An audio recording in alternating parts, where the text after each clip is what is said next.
So the welcome series for non-buyers, super important. This is on the pre-purchase side.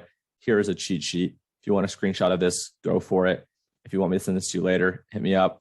But really the overview here is the first few emails of this welcome series for non-buyers is really important. It's going to set the entire tone and the entire relationship for engaging with that subscriber. And it really is going to get them to used to hearing from you and help set the expectation. So I'm going to go through each of these emails one by one, and I'll have examples. So you'll see it, right? Like an example, and whatnot. So starting with the first email, we're going to say welcome, thank you, and give any kind of discount code if applicable. So typically people are going to opt into your list. There's some kind of pop-up that has some kind of offer, 10% off, $10 off, etc. So in the email, if that's the case, you want to deliver it. In this, per example, which we're going to go through kind of the same example for this welcome series. So that way you can see how email 1 versus email 2 versus email 3 versus email 4 changes in this different. So welcome to the land of Magic Spoon is this really nice header image that's captivating. It draws you in, it gets your attention. It has some relevant brand info, right? So this is a cereal company that makes a healthier alternative. They swapped out the junk for high protein, low carb, keto friendly ingredients, really talking about the brand. And then it has a light call to action of try now.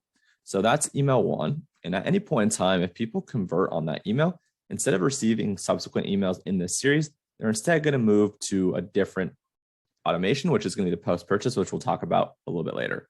So email 2, we're going to really focus on talking about the brand story, any kind of unique quality standards of shopping with the brand, and ultimately highlighting the benefits of shopping with your competitor, with your company over your competitor's company.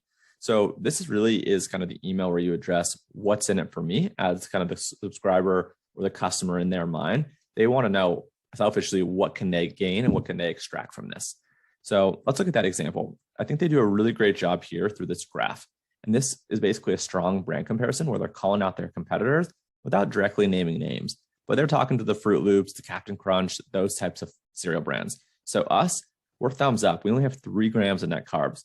Our competitors, they're thumbs down. They have 7 times the amount of net carbs, right? So they have 21 grams of net carbs versus our 3. Again, have the same call to action of try now. And then they go into the brand benefits again, really doubling down on this is a cereal that not only tastes great, but it's actually decent for you, or it's better for you compared to the competitors. Email 3. So here's all about social proof, right? Social proof is so important to seal the deal. Social proof comes in many shapes, sizes, and forms. It starts with customer reviews, any press mentions, celebrity or brand endorsements, any kind of retail footprint, and you want to display your popular products in this email. So here's how Magic Spoon does it. So they have this really great kind of captivating header image. They've got this really great social proof kind of from Men's Journal, Delish, and Fast Company. And then they have this direct call to action now of order now, right? So really great email 3, really draws people in, and hopefully you can get them to convert on this email. And then lastly, if people still haven't converted on this sequence, you want to focus on the community.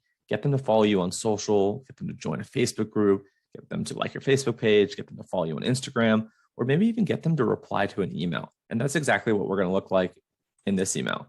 So they're going to talk about the founders, right? So they're introducing founders. These dudes are smiling. They're eating a bowl of cereal. They look very friendly and approachable. They say, we're 2 dudes that wanted to make cereal as good for you as it tastes, have their photo. And then they have kind of some text like, yo, if you have any questions, hit us up.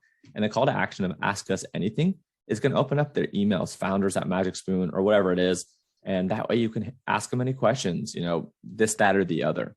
So that's the welcome series.